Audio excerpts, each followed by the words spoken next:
Be a part of the best pro wrestling podcast today by supporting the Going In Raw Patreon. You can enjoy access to the live taping of the show, exclusive merchandise, and patron-only episodes, and so much more. Support Going In Raw today. Click the link in the description.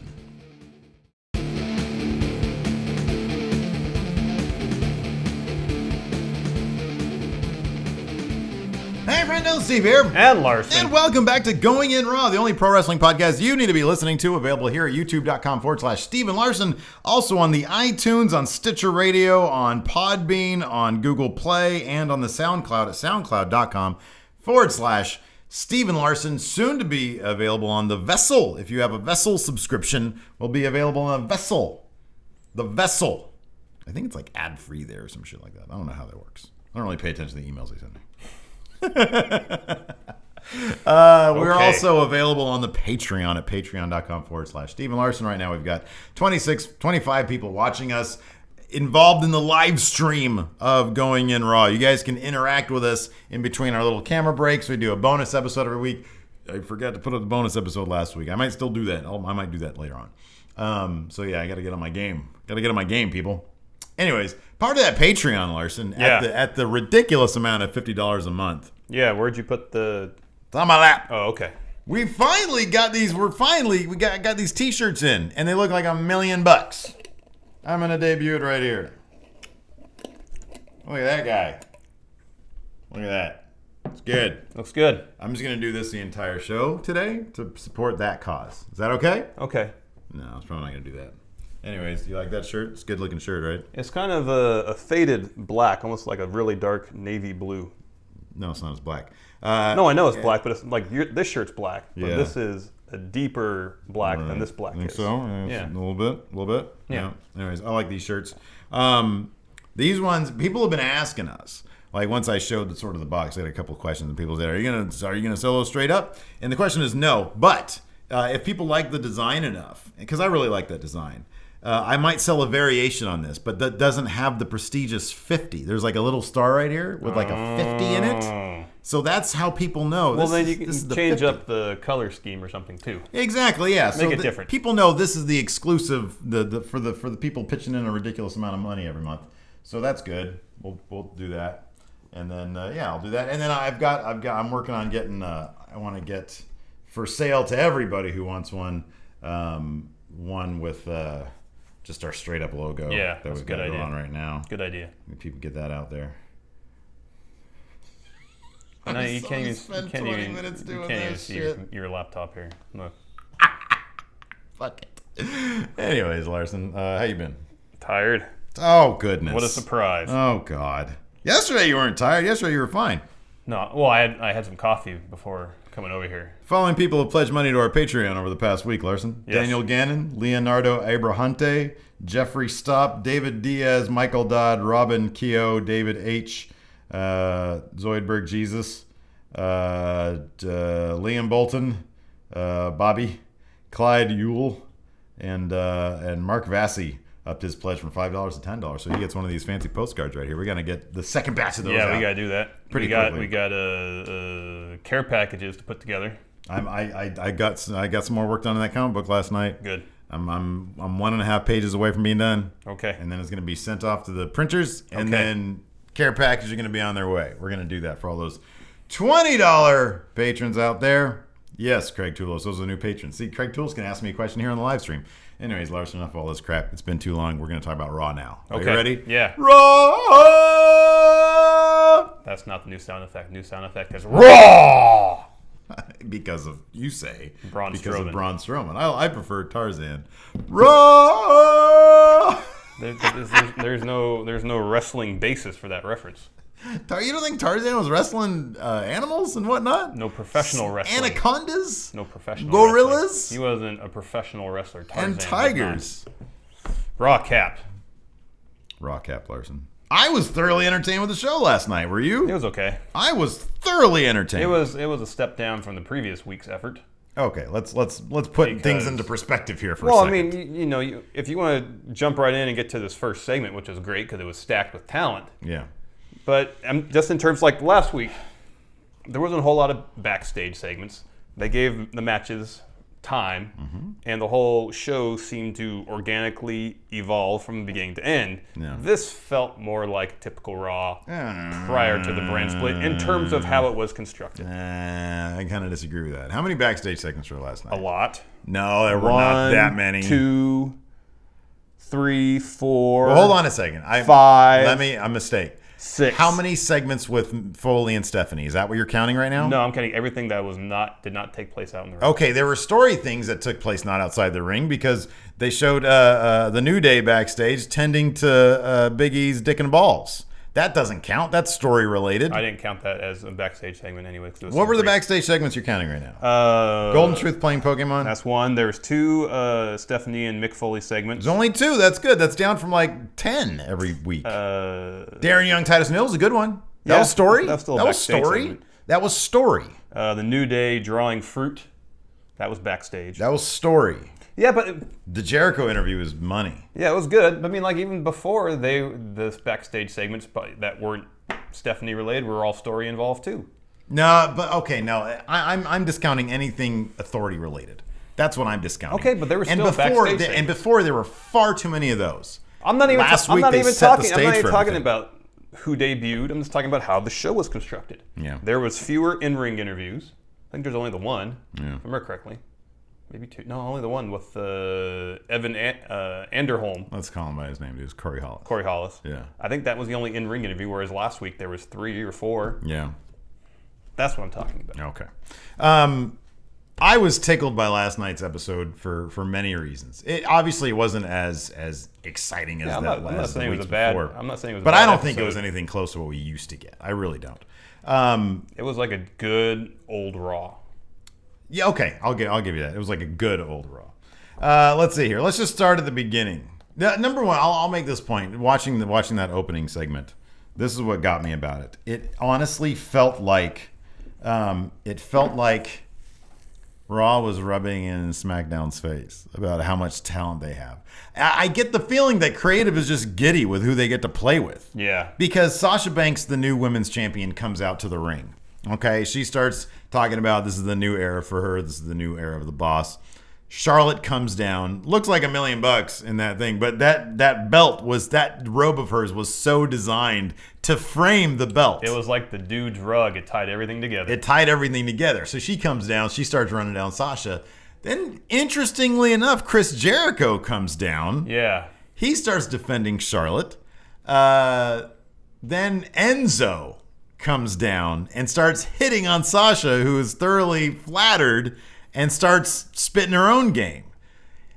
The entire affair was just really, really, it was entertaining. It felt fun. Yeah. It was great. I'm not disputing any of that. And then I'm not attacking you. Don't be defensive. Well, your tone was a little accusatory. Well, maybe it was. Then Foley comes down, basically says we're going to get a mixed tag match. When's the last time we saw that? We haven't seen that on the old Raw. That's not the old Raw. I'm sure they had a couple of those on the old Raw. Not When's recently. the last time you saw a mixed tag? You're talking about the old Nickelback days. It's been a couple of years. At least. So that was really, really cool. So we get into this mixed tag match with Jericho and Charlotte versus Sasha and Enzo. And it was a really, really entertaining match. I was actually really entertained by this match. And to top it off, it's as if it wasn't fun enough. Kevin Owens comes out, steals Byron Saxton's tie, and does commentary during the entire match. Because that was one of our concerns. Was that, man, how is Owens going to get in on the commentary with the announce table not down there so he can mix it up? Yeah, didn't matter. He got up there and did commentary. It was great. It was great. So anyways, let's see notes here. Braun Strowman. Oh, so next was Braun Strowman. We didn't say who won that match. It was Jericho and Charlotte who won the match. Charlotte won the match. Jericho started beating on Enzo, and Cass came in and made the save. So, what are we thinking?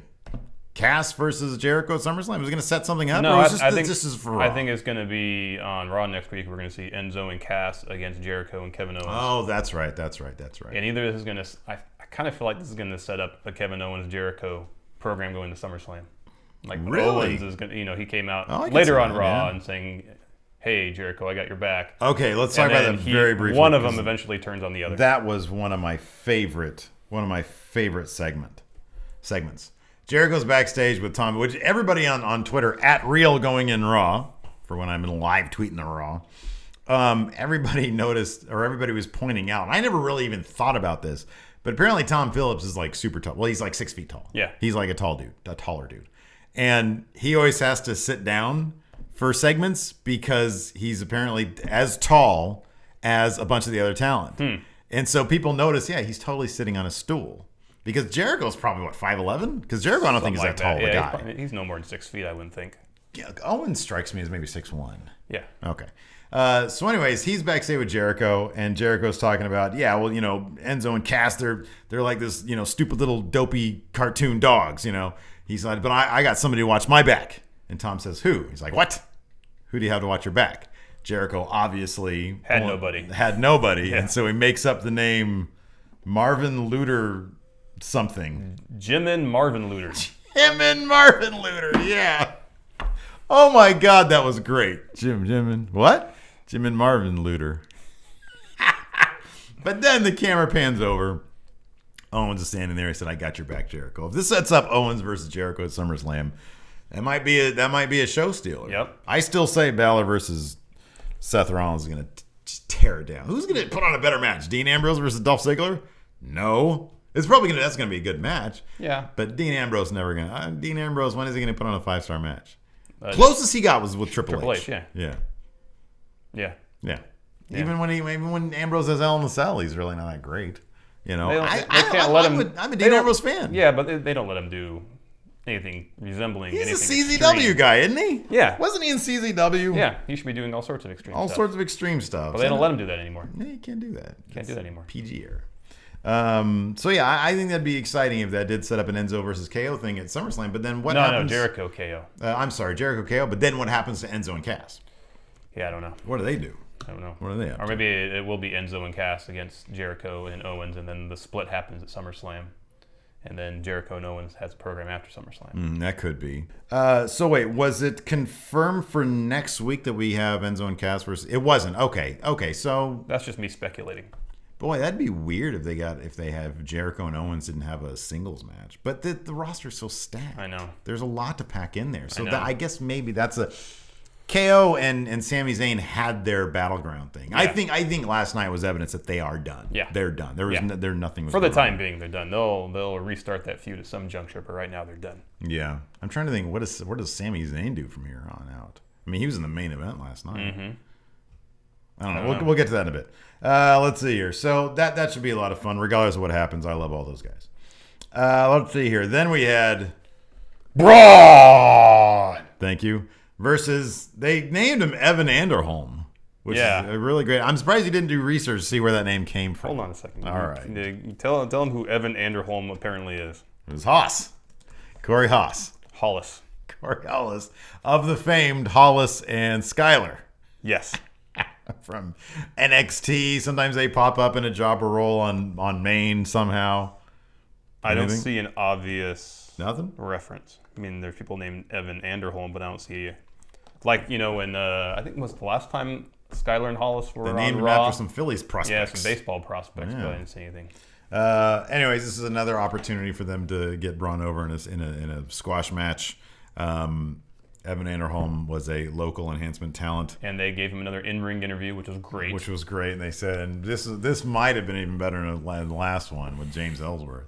Saxon says, what could possibly make you get in the ring against Braun Strowman? He says $1,000, $5,000 if I win. Which, first of all, is a great payday for local enhancement talent. Yeah, absolutely. That's like main event money. Bobby Lashley had to put he's charging TNA because he's under that contract that TNA has where they control their indie bookings. Yeah. And they had him booked out at $6,000 for an appearance. And so 2 indie promotions canceled on him because apparently that's substantially higher than he was getting prior to the TNA deal. Interesting. So I'm not sure. I think TNA pays those guys a set amount, and then they try to recoup that from the indie promotion. But if they start jacking up their prices, they're not going to recoup shit. No. Anyway. Let's see here. So yeah, obviously, Evan Anderholm / Corey Hollis got destroyed by Braun Strowman. Collected $1,000. Hopefully, WWE will pay for his medical bills. Let's see here. Then we had a Steph Foley backstage segment, but it was saved because Mark Henry showed up, and he wanted to. They said, Mark Henry, we got you here on Raw, so you can be an ambassador of sorts. A mentor. A mentor. The younger talent, you're going to be showing up at the Olympics in some capacity? Yeah, he was going to be the WWE's ambassador at the Rio Olympics. And he said, I'm not done. I'm not retired. Regardless of that false finish retirement speech I gave a couple years back. So good. Which was amazing. That was amazing. Mark Henry's so good. Oh, he's fantastic. I'm telling you, you got to watch that ride-along. I watched that ride-along this weekend. I do need with to the watch club that. And Jericho and Mark Henry. It was fantastic. I got to watch that. Fantastic. Fucking, I see what they say about Luke Gallows being like a positive locker room funny presence. Yeah, that dude's fucking funny. Yeah. He's hilarious. You can tell he's got a good perspective on things. Was it Carl Anderson that says in the promo that if you can't take a forearm to the side of your head, then you don't belong in this business? Yeah. That's kind of funny. It was great. So anyways, Mark Henry says, I want to, what did he say? I want to reopen the Hall of Pain. He says he's been doing some renovations on the Hall of Pain and it's ready to reopen. Mm-hmm. Unfortunately for him, they put him in a match against the U.S. champion Rusev. And the only person entering the Hall of Pain was Mark Henry himself. Because Rusev beat him.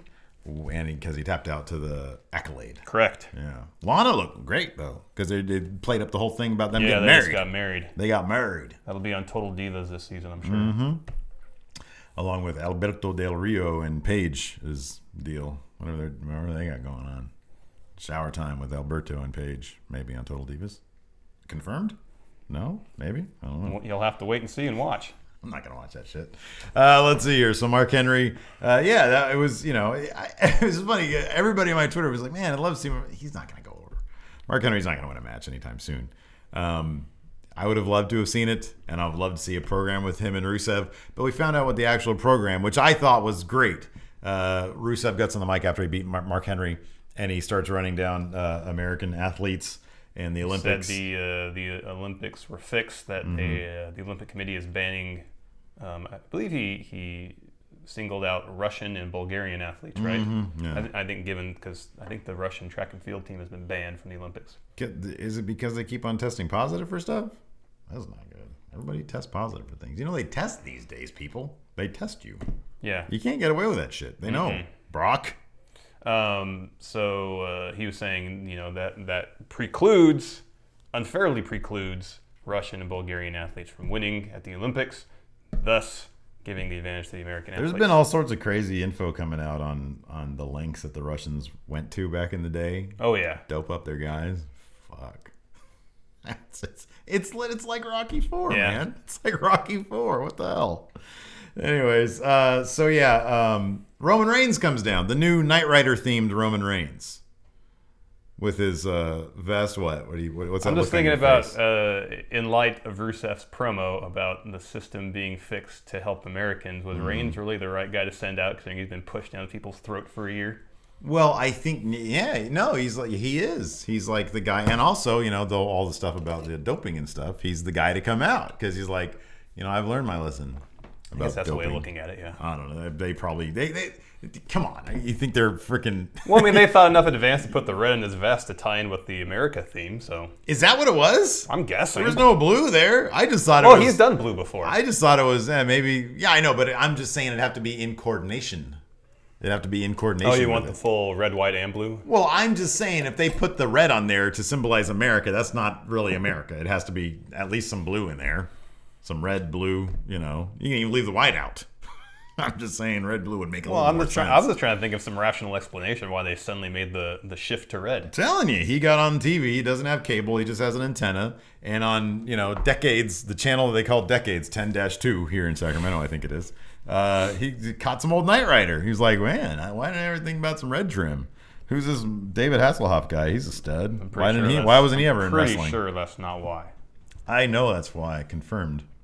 I pay for the Wrestling Observer daily updates. He has a red vest now. Yeah. What do you think of that red vest? When off camera, what was your response when I said, "Hey, what do you think of that red vest?" I don't remember what I say. He said it was stupid. Oh yeah. I don't like the vest, period. I know. Get rid of the vest. No, listen. I mentioned this on recap. I don't know if you're going to cut it out or not. You should, because it makes it too long. But I can say it here on the podcast. This is what I want for Roman. It's clear as day now what I want from Roman Reigns, especially with that beard. Because the beard, it's funny. People say that when he came back, they were like, "Oh yeah, he's off the drugs now. Look, he's looking chunky now. He's looking fat now." Some people were saying that. I just think that he's got the kind of beard that makes his face look chunkier. Makes his face look fuller, yeah. Fuller, yeah, so exactly. Like when I have the longer beard, I makes you look like you got puffier cheeks. Yeah, it looks like I put on a few pounds, yeah. So that makes it kind of look like he's off stuff, so he's getting fat. All right? I mean, I can see how people are thinking that. I don't think that's the case at all. Between the beard and the vest, which makes him look thicker than he probably actually is, I can kind of see that, but I doubt. I don't think that's the case at all. I just think that's just exactly what you said. And if you know what the last rumors were that he tested positive for Adderall, that's not going to affect any of that anyway. I don't think we'd see a difference in 30 days anyways. No. So anyways, he comes out sauntering. And here's the thing. Roman Reigns just kind of saunters these days. Yeah. He saunters a lot. There's not a whole lot of urgency in what he does. Because he knows he's in the doghouse. That's why. He knows. He's like, it doesn't matter what I do. I'm not going to get back. But even back when he was getting the push, he was just kind of ambling to the ring. Yeah, he ambles. Yeah. Who else ambles in the annals of pro wrestling? What type of wrestler ambles and saunters? You're thinking something a little more old school, I believe. Old school, like the late 70s, early 80s NWA, where you have these horribly out of shape wrestling guys, these older guys, these big hosses, right? So bring Roman Reigns out there. He's got this big beard. Like, just don't groom it at all. Just keep it going. Keep the hair looking kind of greasy.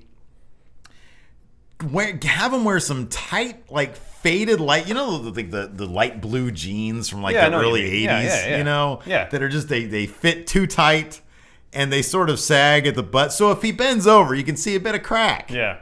Right. Yeah. Give him a healthy hoss gut.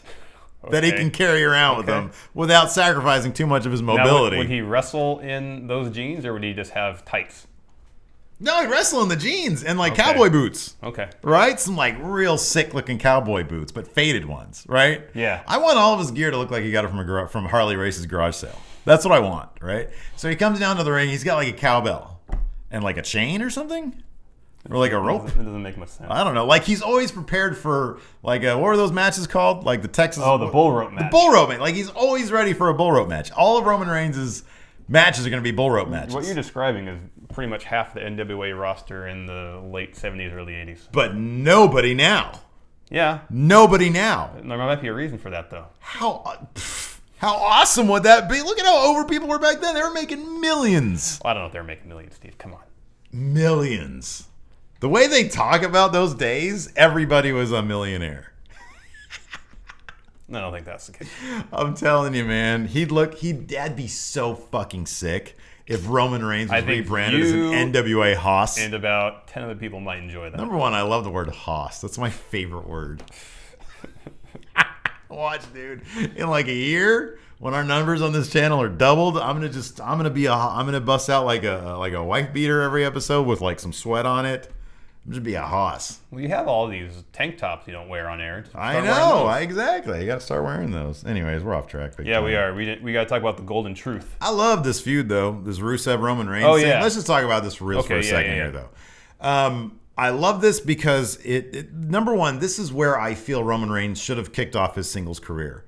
He needed to be working his way up, but always with the understanding that he's main event worthy. Yeah. But he keeps getting, well, you know how it works. This dude can fight for the world title, but he gets waylaid by Rusev. Rusev attacks somebody close to him. So he just enters in a program with a Rusev. He wins the U.S. title. They book him really, really strong, but they book him on his way up so that when he does... They get him over organically. Exactly. Yeah. This is where he should have... And he got a pop last night. He got a pop last night because Rusev was doing the anti-American thing perfectly, and people just feed into that shit. Yeah. So, but I did say on the Twitter, @Real going in Raw, here comes the Rusev face turn. Now, it's not going to happen because people will never cheer a dude who's not, who's all anti-American. You're just never going to get an arena full of 17,000 people who are chanting against the guy who's anti-American. You're not going to get that. But in any other circumstance, if this hadn't started off as a America this, America that thing, if this was Rusev being like fucking charming, which he can be in his own villainous way, and Roman Reigns comes out, they'd still be booing the shit out of him. They just wanted to cheer somebody who was going to be the American guy. Yeah. I wonder if Reigns doesn't manage to get himself over during the course of this feud. What's next? What do they do next? Define over. Define over. Is cheered by a majority of the crowd. With the belt, without the belt, you think he's going to take the belt off Rusev at SummerSlam? I don't know if this is kind of the reset button on Reigns or if he's still being punished. If he's still being punished, then Rusev's going to win. Rusev will lose looking very, very strong at SummerSlam. I'm sorry. Roman Reigns will lose looking very strong at SummerSlam. They're gonna do the thing. If there's anything that's gonna end with like a DQ or dusty finish, I think it's gonna be this one, because I really think there's a lot of value. We mentioned this off camera with the whole Darren Young thing, because in my head I was like, oh yeah, isn't he gonna have like a rematch for that IC belt, because that ended in like the worst fashion possible, with nobody knowing how it ended or why it ended. Yeah. And then I realized, oh, no, stupid, because the IC title's on SmackDown. So now what does Darren Young think? You think, oh, okay, well, he can be in contention. No, Rusev has the U.S. title. He's not taking it off of Rusev.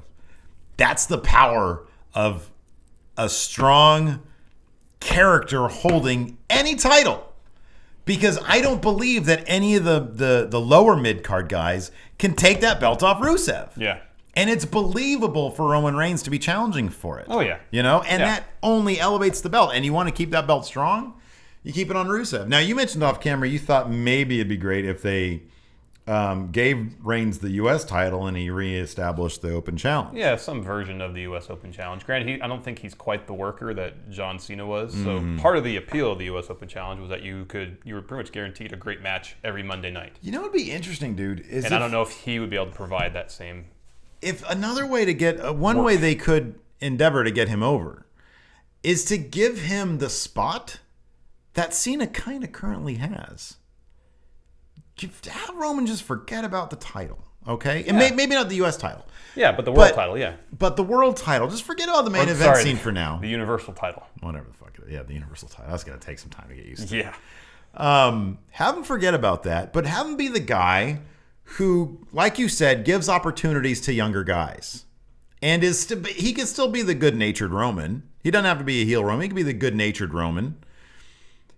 Have him do that for a while. See, people don't like when you try to shoehorn a guy into a title scene or into a certain role. Yeah. It's like, just have him be kind of the face ambassador for the WWE Universe, but don't force him in any manner, you know? The problem with that, I think, is Roman doesn't have the years of experience nor the level of goodwill, whether it might have been in the past with Cena versus today, to make him a believable ambassador. The first point I agree with totally. The second point, I think they could get around that because now he's eating some humble pie.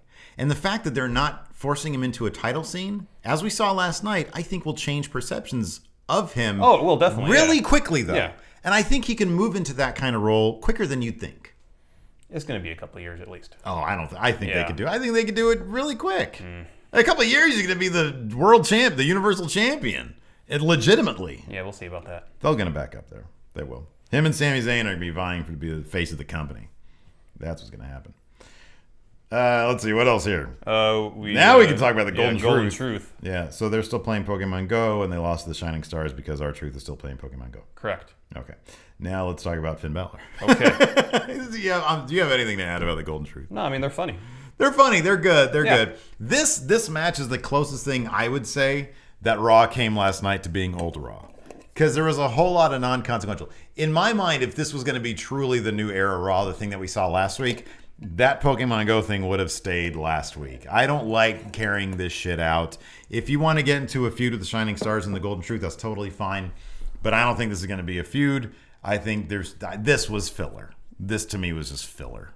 Because they did it last week. What do we see new? What do we see new about this? Nothing new. And where can they take the feud from here? Exactly. Or even the Pokemon Go thing. Where can they go? They're not going to go anywhere with this. Yeah. What are they going to do? Break up the Golden Truth over Pokemon Go? That's old Raw. That's the crap they tried to pull before. Yeah. Anyways, let's see here. What else we got? Finn Balor. So Finn Balor comes out to do an interview with Michael Cole. Finn Balor, he comes out too early when his music hits. Yeah, he shouldn't be on he stage. He saunters out. No, he stands at the top of the ramp. I know. Just stands there. He saunters out as soon as his music starts, and he stands there until the dramatic beat and Balor Club shows up. He needs to come out. Well, in NXT, they used to have the smoke. Yeah, and I think people are talking about that, yeah. So you couldn't see him until that beat hit, and then the smoke would stop, and he'd turn around, and you'd see him, and he'd pop his collar and all that kind of stuff. He got a new jacket last night, you notice? It was very, very Fonz-esque. He was having some technical difficulties with it, too. He was trying to pop it, and it kept on flopping down. The collar down. Wouldn't stay popped. He needs some starch in that sumbitch. I don't think you can starch leather. You can't starch leather. I don't think so. But also, I don't think you can either. You probably fuck it up. Yeah, he probably would. But it seemed to noticeably fuck with him. It did. It fucked with his confidence. Because the whole time down there, he was doing this. But not like he does it a lot, but kind of, I don't know why, but he does this a lot. It was a rib. That had to be a rib. Somebody's fucking with him. Someone put some leather softener on the collar. Samoa Joe. He did that shit. It was totally fucking with him. That was great. And, okay, here's the thing. Dude, I'm telling you, they got to hire me for this kind of shit. A, you walk out on your dramatic beat, or you get the smoke going again. But I still say you walk out. Think about Seth Rollins. His first shit happens, and then there's the lull, and then the big beat comes in, and then he walks out with a purpose. Agree. Can't just saunter out of the ring. B, all right? New jacket, get the old one. And I know you're trying to sell merch, dude. I understand that. You don't wear the shirt. It's either jacket and trunks and no shirt, or shirt with pants. Put on pants. His shirt had the NXT tag on the bottom still. No, somebody mentioned that too. He had NXT merch, which I knew, but I mean, he has a new shirt on WWE. Yeah. Why not wear that? Or all of this can be washed away if he just comes out and does what he does on Instagram. That's how, like, it should be dark and the smoke should be up, and that first beat, he stands there. He just stands there. Great if he got in the ring with Michael Cole and then Seth Rollins comes out, and the entire time Seth Rollins walking there goes like this. That'd be great. Fuck. Oh God. Okay. So, anyways, Michael Cole endeavors to interview Finn Balor. He more or less introduces him, and Finn starts to talk, and then Seth Rollins comes out. Seth Rollins out of the corner of my eye, I can see the stream we have on your computer over here, and it's right when we did the. So I started laughing. Somebody said "gif that." Yeah. So, anyways, Rollins comes down and just this is amazing that he was Ambrose was the mic guy in the Shield, and Rollins was the innovative wrestler. You know how he has turned. How this dude is fucking just money. He is so good on the mic now. He can stumble and recover and nobody says a word. Yep. Because they all respect what he's saying and they all respect what he's doing on the mic. Yeah. And when he stumbles, it doesn't bother him. Exactly, yeah. He doesn't, yeah, exactly. Same with Owens. You mentioned this earlier also. Yeah. Owens does the same thing. Because Owens stumbles left and right. Like this guy, And sometimes he'll crack wise about it. Exactly, yeah. Because he can speak at least 2 languages. I think he can speak a couple more. But yeah, anyway, so Rollins comes down and he basically says, everything you've done, I did first and better. Yeah. And like you said also on recap, they let Finn have a little bit of an edge. He said, the only thing I'm going to be handing you is your ass at SummerSlam. And Finn knows how to work a mic. It's just he's the face. And they haven't, he just hasn't, even in NXT, I think one of your main problems is they haven't really given him much character-wise to chew on. No, he really wasn't a character. Exactly. And so, but still, he's confident on the mic. Yeah, when he I've needs seen something him to work with. When I saw him in his Bullet Club days, which we'll talk about this in a second, but he's not going to be a heel anytime soon. Do you think? Let me ask you this. So you've got Rollins as number 1 heel on the number 1 show. You've got Balor as the number 1 face right now on the number 1 show. Yeah. And they're both locked in their position, and the crowd accepts both of them. The crowd would very easily accept Rollins as a face. Oh yeah. Would they ever do a double turn using the club? Yeah, it'd have to be if the club were involved. Yeah. With the club. Yeah. Do you think they would pull that trigger this early on Finn Balor being such an over face at SummerSlam? You think they would do that? I don't know because they've invested so much since Rollins returned, making him heel. Yeah. And they have such a huge investment in Finn Balor right now as a face, and it's working so well. They gonna fuck that up? Or I'm sorry, I don't think it would be fucked up. I think both these guys can change spots. Oh yeah. In a heartbeat, and they both kill it. Yep. And I think that Rollins, given how much more experience he has on the big show, on the big stage, could probably run as a face more successfully. What's the word I'm looking for? I think right now Finn isn't that compelling as a face. And I think what you're Rollins trying to say would be, and Finn could be. Rollins would be a more complex good guy. Yeah, totally. Than Balor is right so now. I think it'd be a risk that could definitely pay off, but I don't think they're going to do it because I think they're really happy with the way things are going right now. It's like right now. But that begs the question: at what point the fact that they made Finn stop doing the too sweet thing?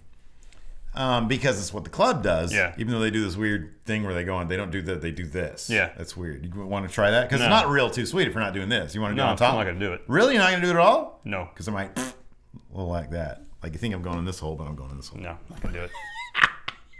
Okay, fine, whatever. F you. But so they're kind of trying, but then they have Balor Club up there. I don't know. Like, are they? People keep on asking me, and I think we might have had in the questions. But I'm going to bring it up now. Club, I could see winning the tag belts at SummerSlam. And in fact, I think they're going to. Yeah. I could see Balor getting that Universal title at SummerSlam Possibility, easily. I think it's 50-50 right now. Yeah. Distinctly. With all those belts being held, all that past, they all know each other. Everybody knows that they know each other. I know. Is there any possibility they're going to acknowledge this on camera at any point? They have to at some point. They have to, right? And then at some point, is there? I was thinking, what was our original take on AJ and the club? Remember, it was like the club would help him out, but he was a face. They were doing heel things, and eventually they were going to I thought they were going to inadvertently cost him the title. Yeah. And or straight up turn on him. And then they would end up going in that direction where it'd be him versus them. Yeah. I could see that same scenario playing out maybe with Finn. But I think Finn's going to get that belt. So maybe they'll put it on him for a short run. And then at maybe Survivor Series have something going on with him. I don't know. I don't know what you do with that. I'm compelled, though. Yeah. I want to know. Well, there was some post on our Twitter a picture of Seth Rollins after Raw sporting the club's jacket. Mm-hmm. And I'm sure that's just goofing around. Yeah. It's non-canon. Yeah. House shows are non-canon. Yeah. Dark matches are non-canon. But it would be interesting if the club enlisted Seth Rollins as their new leader. That'd be interesting, and it would extend that feud out. It would be more kind of like if they have the tag belts, then they'd be like Rollins would be kind of using them to try to get that Universal title off of Finn Balor. That could be really good, but I think people really want to see Finn Balor and the club together, you know? I know. I'm still just bummed out that AJ... I know. Yeah. Anyways, moving on. Darren Young versus Titus O'Neil. So we talked about this a little bit. Where do they really go with Darren Young now? I think this is going to be a solid pre-show SummerSlam matchup, because that card is going to be so stacked that there's really not room for this. And they kind of teased a bit of a Titus O'Neil heel turn. Yes, even though everything he said was, I know he cheated in the ring, but pulling of the tights, it's not really the... No, that's pretty much... I think basically him trying to throw... textbook heel move. Him trying to throw down with 70-year-old Bob Backlund in the back probably is more of a heel move than anything. I'm kind of wondering if they're going to start...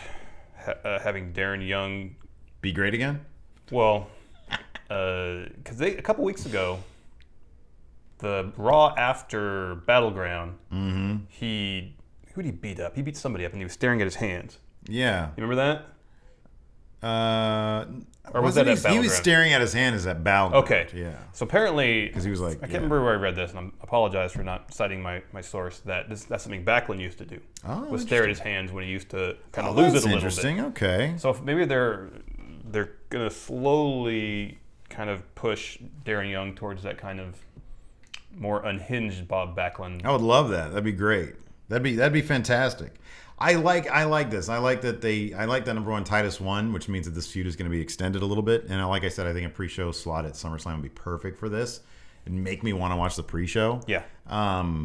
And it's something more for Darren Young to do, and then he moves on and does something else, and maybe at Survivor Series he challenges for the US title. Could be. Yeah. If they build him properly, I think they can do that. Let's see here. We had Stephanie and Mick Foley backstage. Stephanie gifted Mick a tablet. That's nice of her. So he could get rid of the.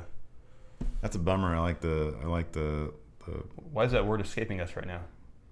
Clipboard. I want to say playbook. Clipboard. I knew it wasn't playbook. It's a clipboard. It is a clipboard. You're correct. And during that exchange, Sheamus comes in and is asking why they're giving out U.S. title opportunities because he wants one. And then Cesaro comes in and says, hey, yeah, I want one too. Yeah. And so Foley says, all right, you two have a match. Whoever wins gets a future title shot, which I'm assuming was U.S. title, but it was kind of unclear. Like, could they just pick whatever title they want to challenge for? They're not going to give him a fucking world title, a universal title shot. I don't know. I think it's safe to say they meant U.S. No, I think so too, but it was just a little unclear. It'd be great if like one of them went after the women's title. Cruiserweight title. Sheamus challenges for the cruiserweight title. That'd be great. I like that. Let's see here. Nia Jax took on local enhancement talent Ariel Monroe. Ariel Monroe looked cool. She had a great look to her. Unfortunately, she didn't have the wrestling chops to hang with the monster Nia Jax. She got murdered. Ooh, she got destroyed. Nia Jax kind of, I think we both kind of agree that she could have used more time in NXT. She needed more time at the top. Her path needed to sort of parallel Samoa Joe. A little bit, yeah. She needed to be doing this in NXT. And I don't like the close-up on her entrance. Bugs me. Yeah, especially when they missed their cue like they did yesterday. Somebody on Twitter, I forget who it was, and I apologize, tweeted at me, and he said, I call dibs on using that entrance for everybody in 2K17 because you know they're going to have it. Big old close-up on your face. That's going to be great. So Nia Jax, I feel like she's got butterflies and somebody's going to get hurt. That's how I feel. I feel more that way when she's on the mic. That she has butterflies. Somebody's going to get hurt when she's on the mic? That she's nervous when she's on the mic. Yeah, I know. I don't know. I feel like that way in the ring. She needs to start powerbombing people again because she has the best powerbomb. Powerbombs are awesome. So yeah, she destroyed Ariel Monroe afterwards. You know what I think? I've mentioned this before that they should have with Nia in NXT. Mm-hmm. Instead of having her pin her opponents, she should win by TKO. Yeah, that'd be cool. That'd be neat. And it'd be different than some because like you can see there are obvious parallels between her and Braun Strowman. Oh yeah. Yeah. Let's see. A lot of people asking for a live sex show with her and Braun Strowman because they're parallel. They're ready. They're converging, and then a live sex show. I don't recall seeing that. You wouldn't want to see that on Twitter, on our Twitter feed, like multiples. Yeah, many of them. You wouldn't want to see that. I didn't know there was a popular movement. Would you want to see that?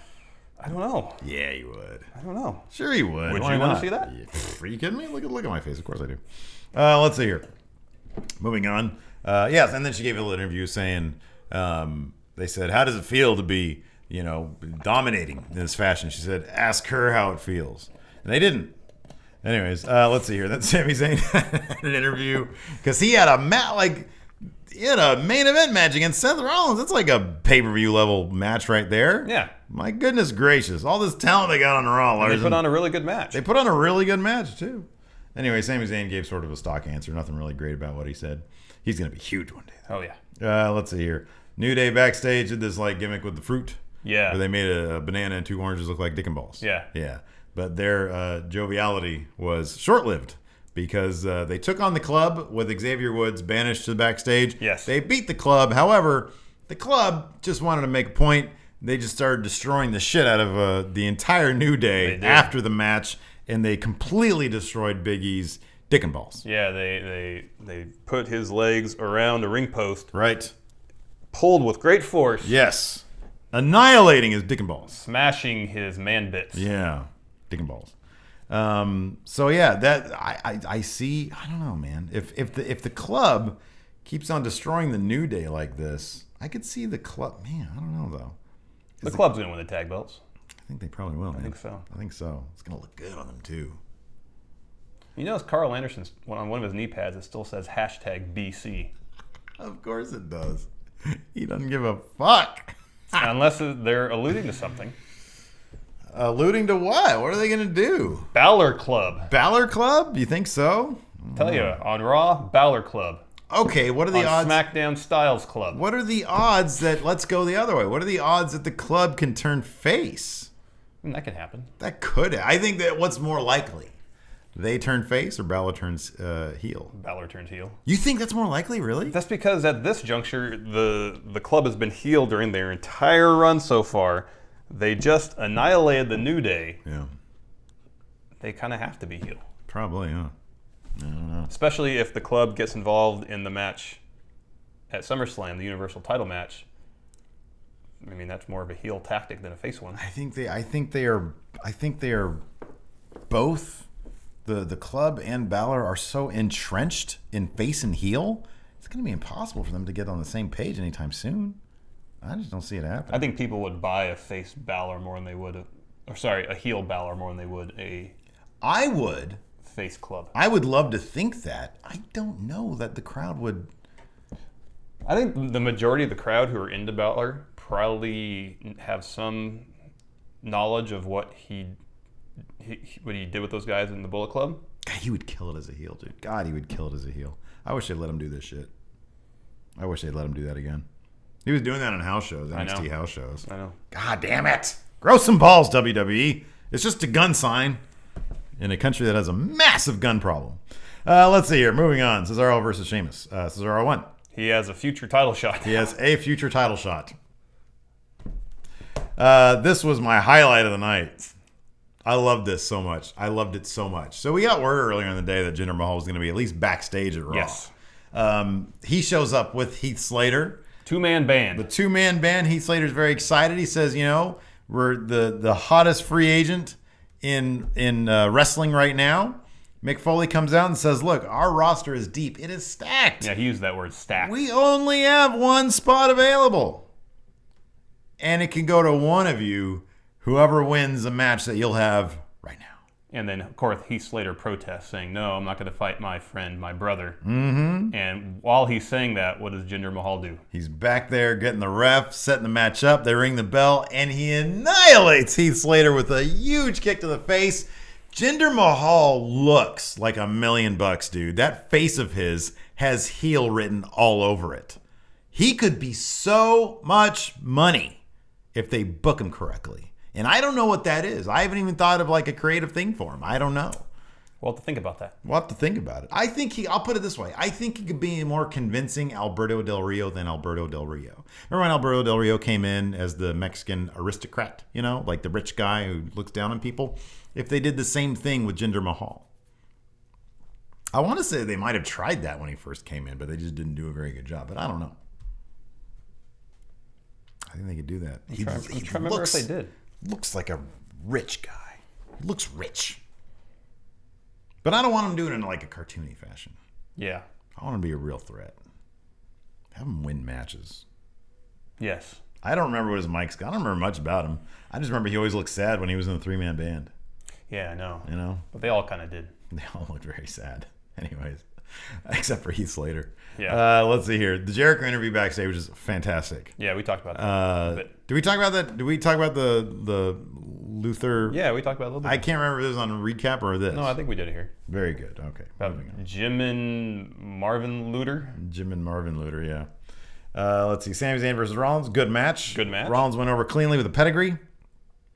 And at the end of the show, the returning Brock Lesnar, fresh off of 2 negative steroid tests. We don't know they were steroid tests. Wait, well, the information we had was a rumor that he tested positive for an estrogen blocker. All sorts of dope in his system. Just so many steroids. Horse steroids. We don't know that for sure. We have no idea. This was interesting, though. I was reading the Wrestling Observer newsletter, which I get at Figure 4 online. It's a good read every week, and they have daily updates. Meltzer. And he was saying that the WWE's wellness policy, as we all know now, doesn't apply to part-timers. Yes.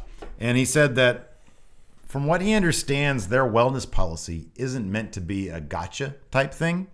It's meant to protect the full-time. Their justification is it's meant to protect the full-timers from the rigors of the full-time schedule. Yeah.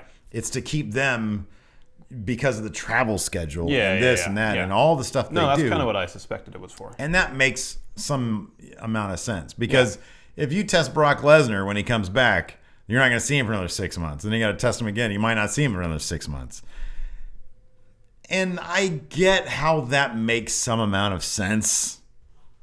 But it's still, and people are like, I guess some of the talent sort of whining about a double standard. But I don't know. I haven't really given enough thought to really, say, is that fucked up? I don't know if that's fucked up or not. It might be fucked up, might not be fucked up. Yeah, I don't know either. In any event, Paul Heyman didn't mention one word about the crowd didn't really seem to care one way or the other. They all stood up when his music hit, and they all cheered when he came out. Yeah. So anyways, Paul Heyman comes out. He delivers this, a Paul Heyman level speech. Paul Heyman, those things are always great, but they're kind of a dime a dozen these days. Heyman kind of needs to be, and Lesnar to be like in a storyline for those speeches to matter. Like when it was Lesnar v. Reigns at WrestleMania, 2 years ago or a year, whatever it was. A lot of that stuff was really, really, really good. Yeah. Because he had something to focus on. Well, I think also Heyman is so consistently great. You take it for granted. Yeah, we're kind of spoiled with how good he is. Yeah, I know. I mean, he was doing his damnedest to sell their SummerSlam match. Well, that's his thing, dude. I mean, that's what he's out there to do. That's what he does. Yeah. He understands the importance of selling the show. Yeah. But sometimes it feels like he's selling the show in lieu of selling what's happening right now, I think. But then Lesnar's so part-time that he never really has like a complex story to deal with. No, and then during his promo last night, apart from Orton's comments a week or two ago about no enhancement needed, there really wasn't anything to discuss. Yeah. Apart from the obvious RKO threat. It would have been nice if he would have addressed that stuff though. Because Paul Heyman could have done it in a way that was, if anybody could take the Brock Lesnar positive test thing and turn it into money and turn it into a way to sell SummerSlam, then he could have. It's him.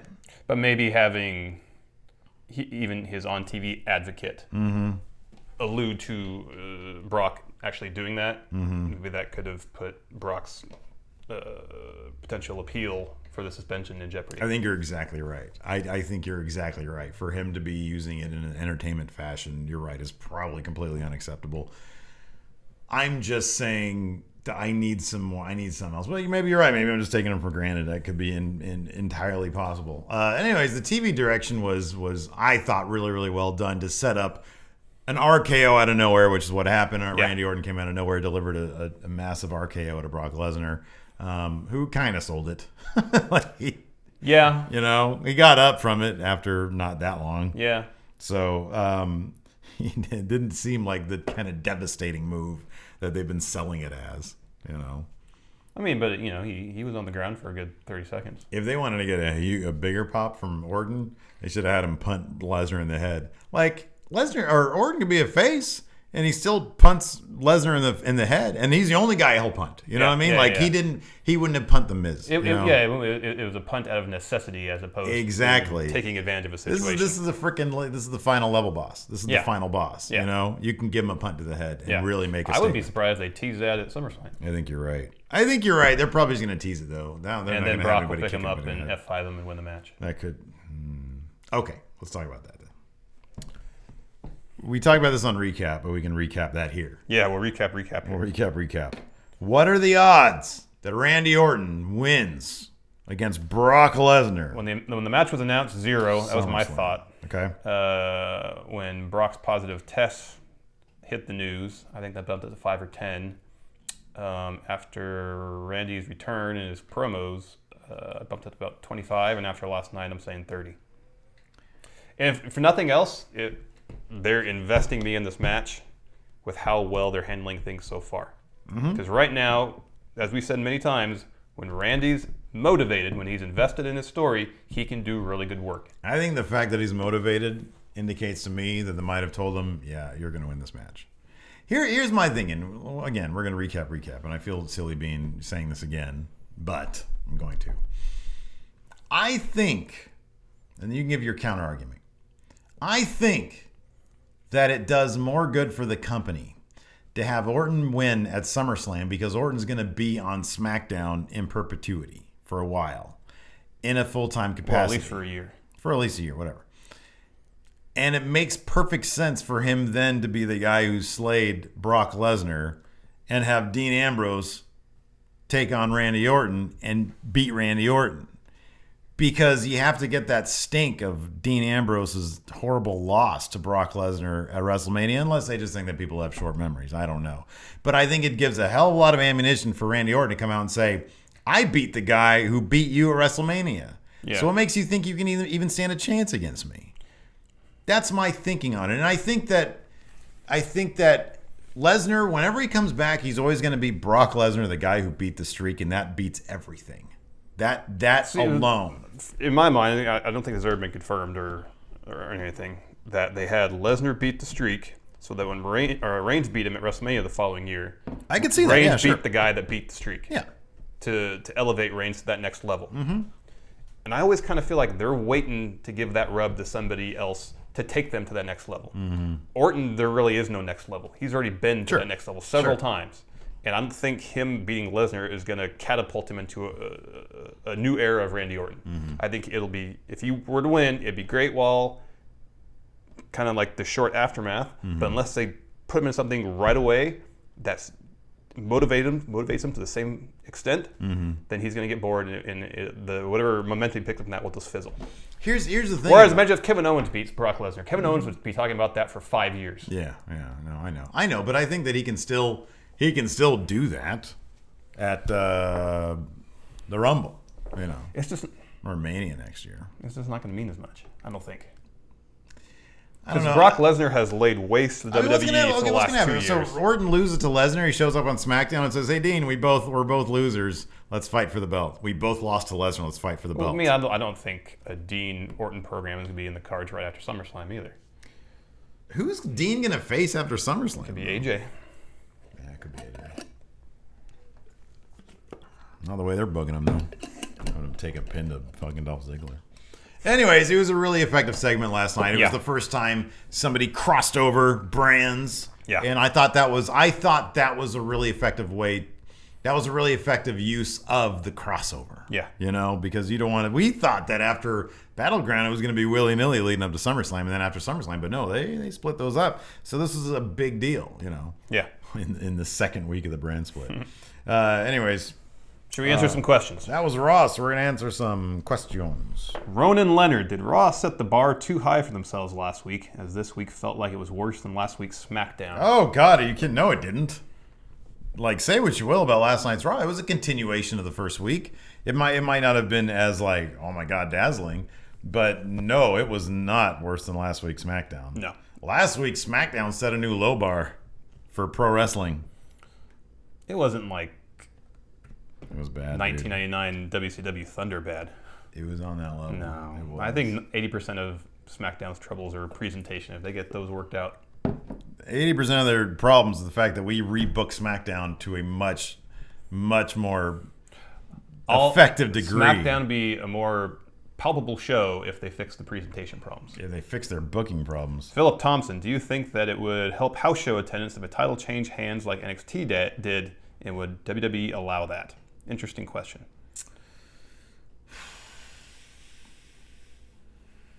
I don't think they would do it again. I mean, last time that happened, I believe, for the world title was when Diesel beat Bob Backlund for it. Jeez. 95, 96. Gee willikers. So 20 years ago. Oh, man, I don't know. Would they ever do that?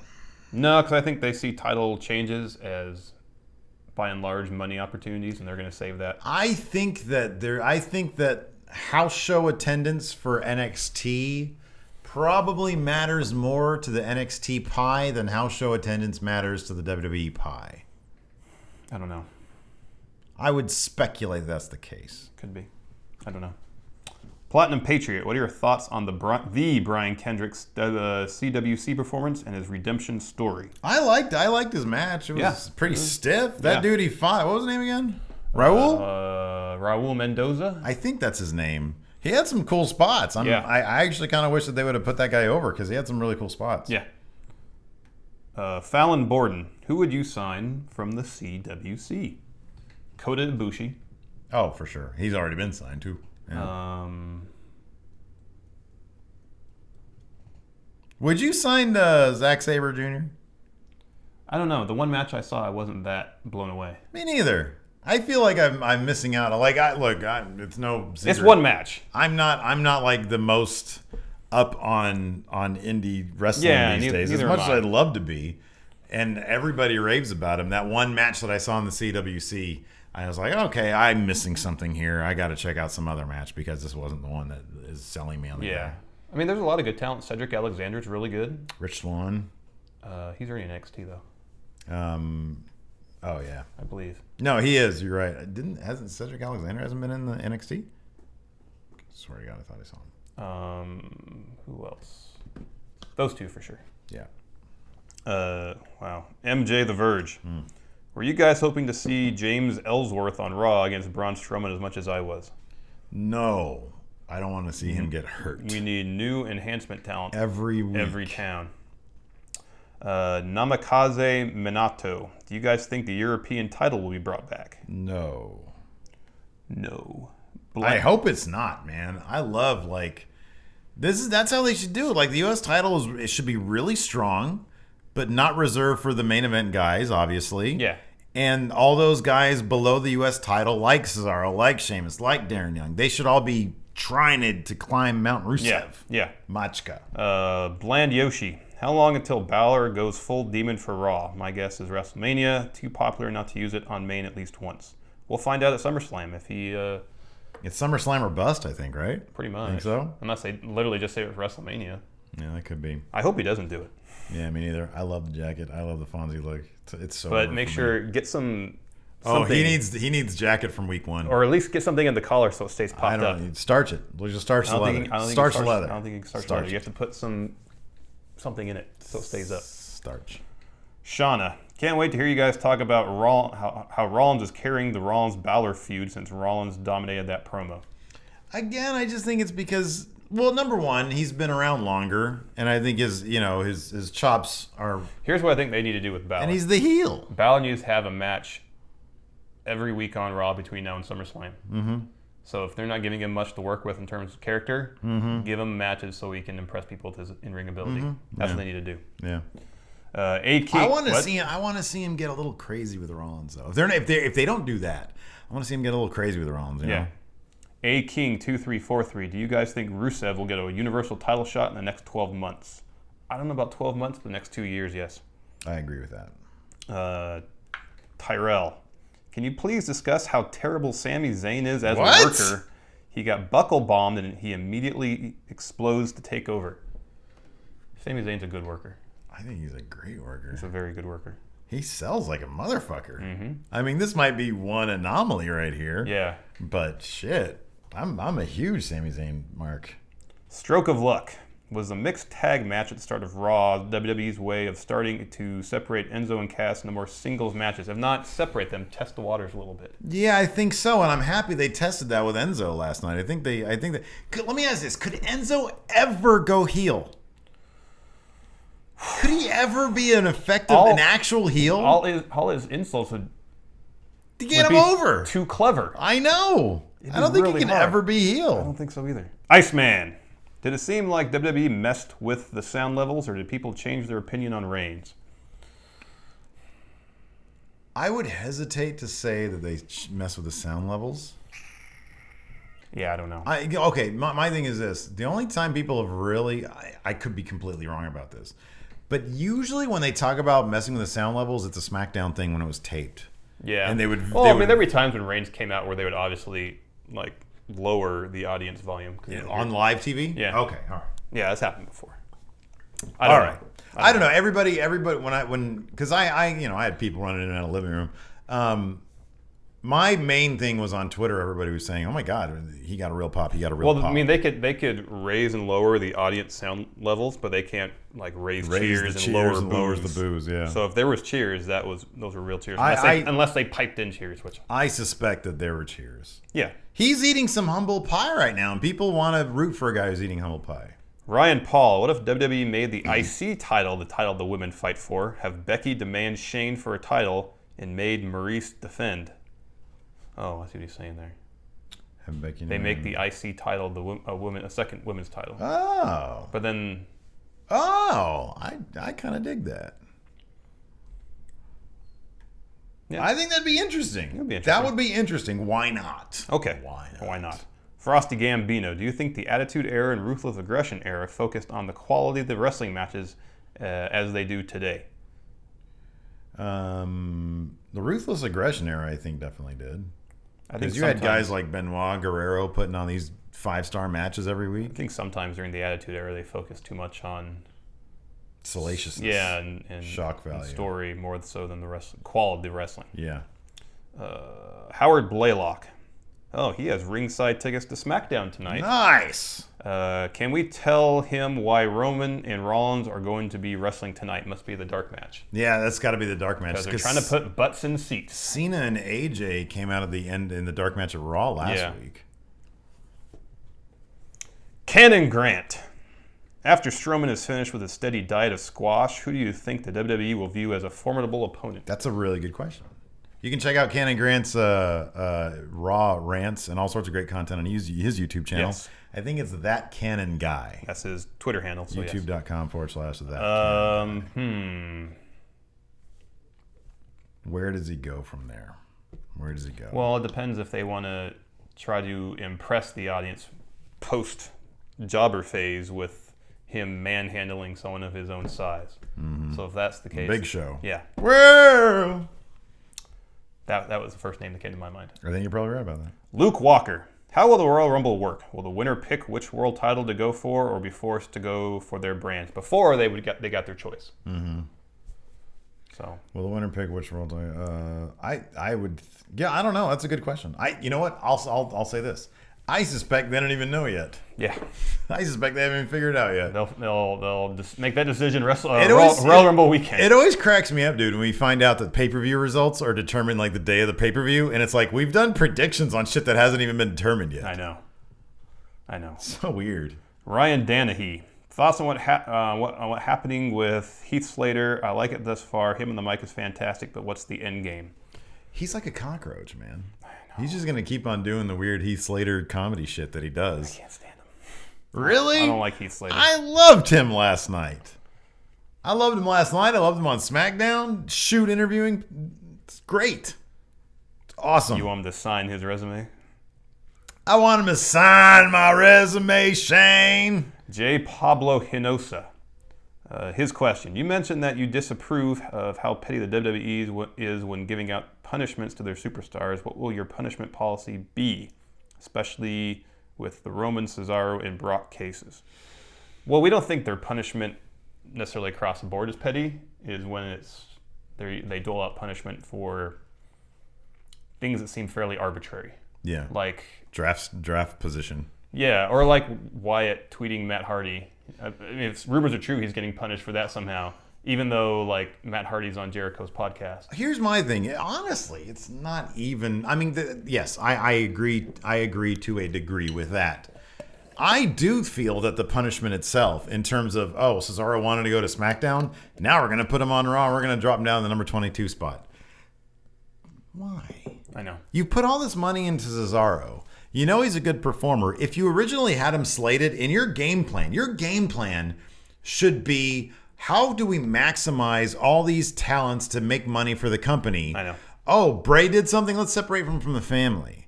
If you're punishing people to the degree that it's going to affect your business, that's stupid. That's affecting you. Yeah. That's affecting the WWE. Bray Wyatt could be so much money. So much money. If his draft pick he was picked top 10, wasn't he? 7, wasn't he? 12. No, 12. I was 12. Okay, whatever. Top 15. In my opinion, he probably should have been top 10. Yeah. But if you're separating from the family as punishment, that's stupid. That's just dumb. That's bad business. It is bad business. If you want to do something, say, look, like you said before, pull him aside. Hey, don't do that. We don't want to acknowledge this. This is the reason. If he does it again, hey, you're fined. Yeah. You know, $1,000 or whatever the hell it is. Yeah, totally. You're fined. So a lot of these things where stars are quote unquote punished, whether that's even true or not, it seems like if just have someone pull them aside, say, just don't do that, please. Yeah, exactly. I should take care of it. Yeah. Patrick Hayes, could a U.S. title run help turn things around for Roman? Is creative going to let him do his own thing in terms of character? It could turn around. I could see them loosening up, maybe, in terms of character. Maybe. Like I think because now there's less pressure for him to be that guy, so to speak. Yeah. Then they might be able to experiment with him a little bit more. Could be. Glock Lesnar. Is it just me or does Bayley need a new finisher? Because he doesn't think a belly-to-belly suplex is But a it finisher. fits her character. She's a hugger. I know, exactly. No, That's I why love it works. I'm totally fine with Yeah, it. it totally works. She's a hugger. Gus, Then should she have a bear hug?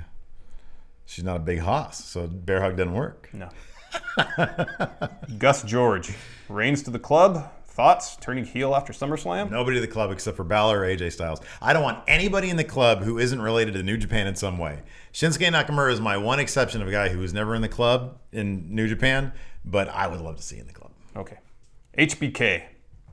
Oh, yeah, wait a second. But we totally booked, what, who is Rollins into the club earlier. No, I don't know. Yeah. I just thought it'd be interesting. I don't want to see that, but on SmackDown, I think by necessity, AJ bringing in other people, like Shelton Benjamin to the club, because Shelton was in Japan for a while. Yeah.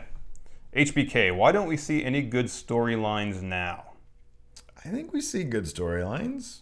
I think there's some good stuff. I mean, not everything was gold in the Attitude Era. The AJ club stuff, when he was kind of waffling on the face heel turn, that was really good. They played that all really well. HBK doesn't like the Pokemon Go stuff. That's what he's probably referring to. He's like, why am I watching this crap? Who's playing Pokemon Go? Stay out of my backyard. Fetty Meister. Can you see anyone beating Brock Lesnar cleanly before he leaves the WWE? Yeah. Yes, and his name is going to be Randy Orton. It's possible Orton does, but I kind of think it's going to be someone that needs that rub. All right. Ricky Needs. Speaking of needs, Ricky Needs. Have Orton's odds increased based on the Raw promo, or does he still have no shot? Oh, we talked about that already. Based on the Raw promo, the thing? Oh, yeah, we've talked about that. Let's say 30%? You're still at 40, right? No, I'm up to 50 now. Okay. Because you said something that I keyed into. And you said, when you saw his motivation, I was like, wait a second. What would motivate him? Knowing he's going to win. Do you really think they've made that decision already? Good point. Last question. Michael Zamora. When do you think we'll see the actual belt for the WWE Universal Championship? One would think it'd be soon. You think they're going to debut before SummerSlam? No, I think it'll debut kind of like they did with the women's title at WrestleMania. Yeah, they'll debut it at the show. I think you're right. Pre-show or at show? Was it pre-show at WrestleMania? I don't remember. I don't remember either. Before, at the show. Before the match? Like the opening segment will be something, and they'll unveil it or something. Or maybe they'll do it right before the match. I don't know. You think they're not going to do the Raw after, are they? Doesn't he have to get the belt? You have to hold the belt. Is that going to be the main event, or is Lesnar or Orton going to be the main event? Universal title has to be the main I think event. so. Or are they going to give it to Dean Dolph? Dean Dolph. Yeah, but that's the WWE World Heavyweight Championship. I know. They could. I don't know. Maybe that's why they won't have either the world titles, major titles main event and have. According to Wrestling Observer, Meltzer did confirm in his own way, whether it's confirmed. He said that it was in fact going to be called the world title before the Universal title, and that is why they started calling it the WWE Championship, and then they decided to call it the Universal title. Interesting. So we got a couple video questions. First one from Richie Watson. Let's see, Richie. Let's take a look. G'day, how's it going, you flaming glass? Even though Steve kind of ruined the question last week, he's still going to answer 4 more.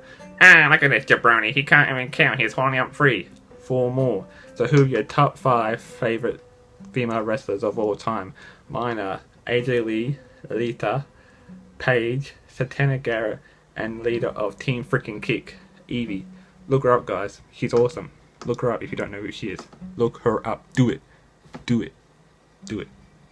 Thank you, Richie. Thanks, Richie. Someone got a haircut. You see that? He got his haircut. Your 5 favorite women wrestlers. Lita is number 1. Same here.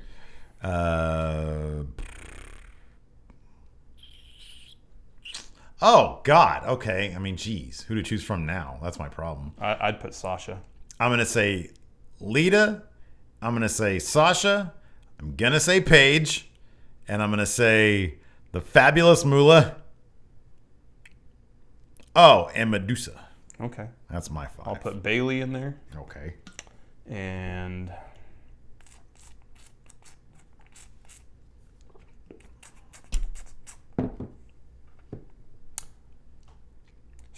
I'll say Trish Stratus just for a historical perspective because she was pretty popular. She was good. Yeah, she was hot. She was good. I should have put Sable in there. Sable's delivering power bombs to guys. Yeah, I know. Next question. Sable on the mic was always really annoying, though. Ladies want to be me and guys want to see me. I know. Next question from Kid Corbin. Let's take a look. Hey, friendos, Pat here. My question for you this week is if you could be a part of any wrestling faction from any promotion that's ever existed, which one would you choose and why? My choice would probably have to be the NWO, because Scott Hall, Kevin Nash, and Hulk Hogan really seemed like they were having a bunch of fun, and I want to fuck some shit up. Thanks, Patrick. So he wants to be in the NWO. He said that I think Hall and Nash are having a lot of fun. You see Hogan is having fun in the NWO. What Hogan? I don't think Hogan had fun. Hogan only cared about getting the belt. He seemed like he'd be stressed out all the time. He kind of came up because he just wants to maintain his spot. Exactly. I think Hogan just always felt like he had a big target on his back. He never seemed like he was having fun. No. He always seemed like he was too in character. But I think Hall and Nash are having a lot of fun. Oh yeah. They said as much. Yeah. Because they could run roughshod over Eric Bischoff. What faction do you want to be a part of? New competition for us, by the way. Eric Bischoff has his own pro wrestling podcast. That. Was it called Bischoff on Wrestling or something like that? Something like that. Shit. What did I say? What did I say off camera? You said the triple threat. Oh, yeah, I don't want to be triple threat. I don't want to be anywhere near ECW. That'd be fucking how many chair shots to the head am I going to get? Was there any big Haas factions back in the NWA? I'm sure there was. I want to go back in time to the NWA and form the big Haas faction. Okay. The BHF. Me, Harley Race, Barry Windham. Even though Barry Windham was like in shape for then. Yeah. I don't care. He's still a Haas. What about Stan Hansen? Stan Hansen. There you go. I want to replace Roman Reigns in the Shield. That'd be the worst. What would you bring? Who are you? Okay, you got Dean Ambrose, the lunatic fringe, the mic guy. You've got Seth Rollins, the architect, the physical specimen, the great wrestler. And you've got Larson. Well, it'd have to work out, obviously. then I was... It's like you're saying, I want to see James Ellsworth in the Shield. Well, he'd have to work out, obviously. I want to replace Roman. Then I could be the muscle guy. All right. Are you ready? That'd be brilliant. Are you ready? Oh, Christ. Is it that time? Yep. All right. I'm ready. Hold on. I have to get it. I'm not ready. All right. So I put the theme up to a vote, as we do every week. Mm-hmm. The options were Pro Wrestling Guerrilla and Wrestling Society X. Oh, dear. Guess what won?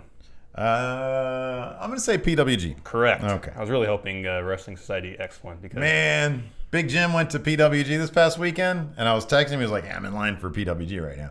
And I was like, oh yeah, Lars and I are going to try to come to the September show. He says, that went on sale yesterday and it's already sold out. And I got online and sure enough, it's all sold out. But it was like $70 for general admission. That's crazy. For a PWG show. They need to go to a bigger venue. I think that's kind of the appeal of it, though, is that you're in this little small venue, though.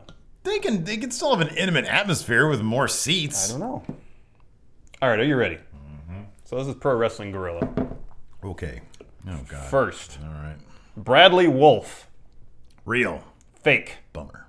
2. Lucas Eatwell. Eatwell? How do you spell Eatwell? The word eat, the word Really? well. Yeah. Real. Yeah. It's Zack Saber's real name. Oh. Really? Yeah. That's a weird name. 3.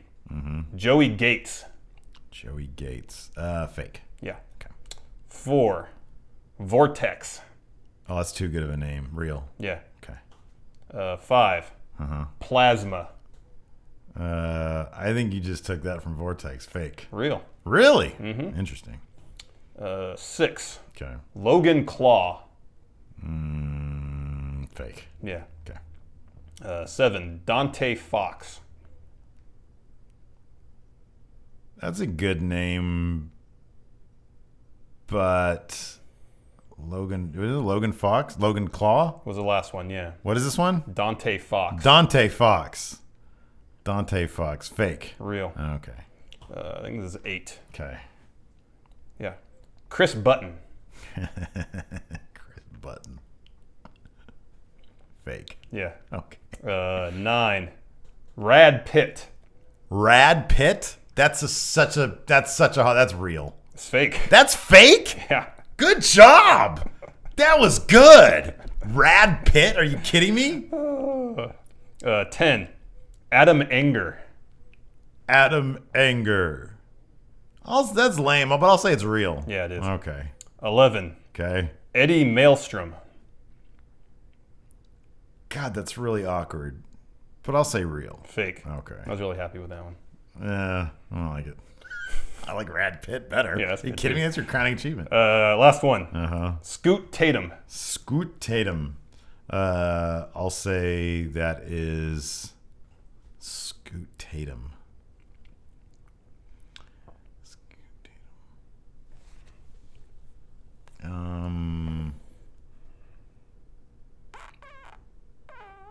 I'll say it's real.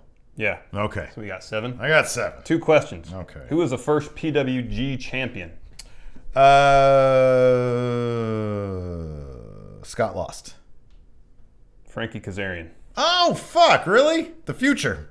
And who has held the PWG title for the longest combined range, like number of days? The PWG World title. world title for Who's the held longest it for the number of days. most combined days? Scott lost. Adam Cole. Okay. Scott lost owns the goddamn thing, or he did anyway. He started with Joey Ryan, I think. Yeah, a couple other people too. I think? Yeah, Joey Ryan was one of the founders. Adam That's it. Cole, huh? Yep. Adam Cole. The weakest member of the Bullet Club. What? Number 2, what? I think you're. What'd I get? 7? Yeah, I got 7. 9 last week. Oh, no. 6. I forgot how much I'm up now. I love that I think there's you're up 2. zero scientific It's method just my to this. memory, It's which just your is- memory, which I love. That's great. That's how it should be. I think you're up 2. Tomorrow, on tomorrow's show, we're going to do Barry Windham or No. Yeah, you get to do the. And I get to do that. Yeah. Are you ready for that? Are you excited? It's simple, yes or no question. Excited. And it's all Barry Windham. The inaugural one is Barry Windham. Oh, it's a lot of fun. Anyways, stay tuned for tomorrow's episode. And thanks to everybody for hitting that download button, that subscribe button, leaving ratings and reviews, and helping us out on the Patreon. It's all good stuff. Yep. So until tomorrow, we'll talk to you guys later. Bye.